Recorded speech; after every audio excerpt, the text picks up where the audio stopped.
By now we know that a book with your name on it is a key. This key can unlock doors to rooms that you never would have dreamed of entering.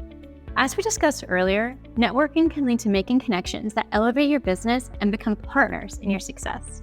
But if your book is going to become a networking powerhouse, then you need to be strategic about the content creation. One thing you can do to make sure that your book brings you connections is to be intentional in the beginning stages. When gathering material for your book, you can interview other industry professionals. This will be the starting point to an engaging conversation that will give you a talking point later on down the road. I actually saw this firsthand. One of my clients was writing a new book when he was starting a new business.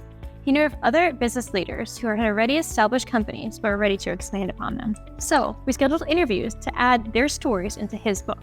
I remember joining a Zoom call where all three of us sat down and I helped interview both parties to gather information.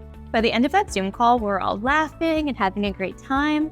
So my client not only had a book that draws from the real-life stories from other professionals, but now can use that meeting point to reach out down later the road and make more connections. Similarly, reaching out to experts for their opinions will add credibility to your message, and that means that you have experts to back you up. Think back to our number one thing: authority means everything. The added bonus is that the relationship you've been with those experts can help you extend your professional network. Along with this, be sure that your book references other influential works in the same genre. If you're writing about finance, reference another finance book. If you're writing about the rise in AI, reference a book from the earlier days of AI. This will naturally connect your piece to others' books. Doing so will foster great dialogue and shared content. You can form a relationship with the author of that book, and who knows what you can do together as time goes on.